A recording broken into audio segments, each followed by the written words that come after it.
I hit the thing and I was doing like the Jordan pose. You know, my leg, my knee's never been right since, you know. And they just prescribed me. You'll get ibuprofen. Yes, they get ibuprofen. They must have looked at me. No, she'll be an addict. No, go ahead. So, I want to say that I'm happy. Back then, I didn't like it, but I had to push through the pain, and now I'm good.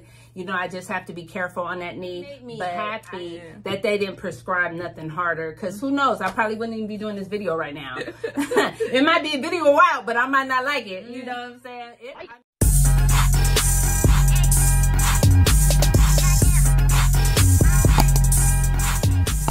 Hey guys, okay, we are back to talk about the new Netflix drama that came out, which is called Painkillers, and it's a scary thing. It's really a scary thing. I mean, you know, if you think the government cares about us, they actually don't, but it's the story of how Oxytocin slid its way in there and became a household name by promising to alleviate pain without being addictive. And we know that that was a complete lie. Stars my guy, Broderick. And I'm sorry, you don't remember Inspector Gadget, but that's where I remember him from. You know, so he's played in so many different things. Or wait a minute, no, what's the other one? Ferris Bueller's Day Off. That's how you know of Broderick.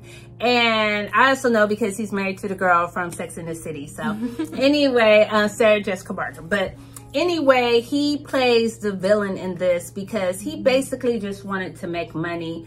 And to make Oxycontins, they did pull it together with a whole scheme. Yeah, they kind of did. It was like... But it starts off with a mechanic that gets hurt at work.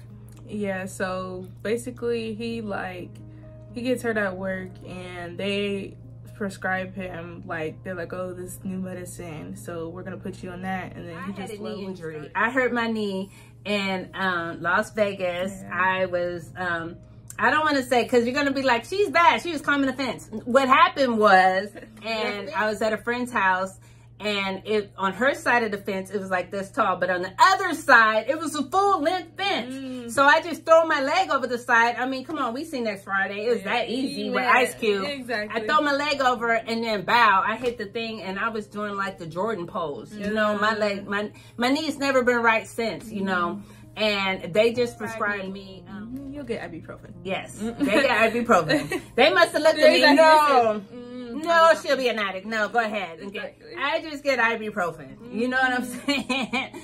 So, I want to say that I'm happy. Back then, I didn't like it, but I had to push through the pain, and now I'm good. It made me happy that they didn't prescribe nothing harder, because who knows? I probably wouldn't even be doing this video right now. It might be a video a while, but I might not like it. You know what I'm saying? If I'm even alive, because, you know, people were ODing in this movie. So you slowly just see him, like, decline. At first, he was taking it regularly, and then he just started taking it more often. Next thing you know, he was just like, I can't go a couple hours without it. He's popping 2 of them, and yeah, it's a long story.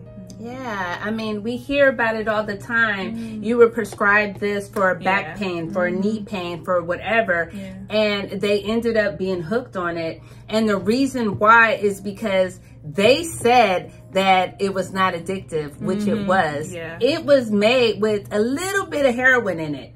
I mean, they knew that it was made with that, but they just didn't care. You know, and then their whole marketing scheme was to use beautiful women to go to these doctors and get them to, hey, prescribe this new one. Oxycontin, they even had little stuffed animal pills. Yeah, that was crazy. You know, to make it its household name. It's so, you know, harmless, basically, because you consider stuffed animals were harmless, you know? Think about it. Was it informational or was it kind of documentary? Like, it was a little bit of both? Yeah, I feel like it was a little bit of both.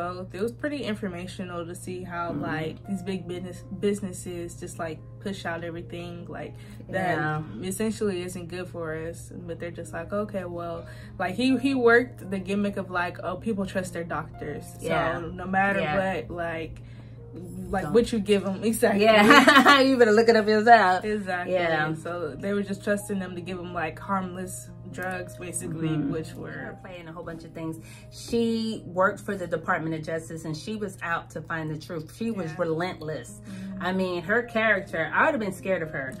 You know, let her been a principal at my son's school or something. I would have been freaking out. Like, okay, I need to transfer. Why do you need to transfer? What's the reason behind it? I'm praying she's not like that in real life. Yeah, she was a pistol. She was definitely a pistol. You know, but it's good because she gets to the bottom of things and she gets things done. I do believe she took a lot of things personal. Yeah. You know, and without having a family or a husband, you spend your whole day is consumed with your work. That movie, what would you give it? I would give it was pretty informational. I would say maybe like a 7. A 7? Okay. Okay. I would give it a 6.5. I would give it a 7 too. No, you know what? It was just... It had some boring periods, you guys. It really did, where it just talked about a lot of things that kind of made it made it boring a little bit. Like it made dragged out. It was hard to, you know, keep the interest. Of course, we don't want to immediately see him. We're like, okay, where's the guy with the addiction? Where's he at?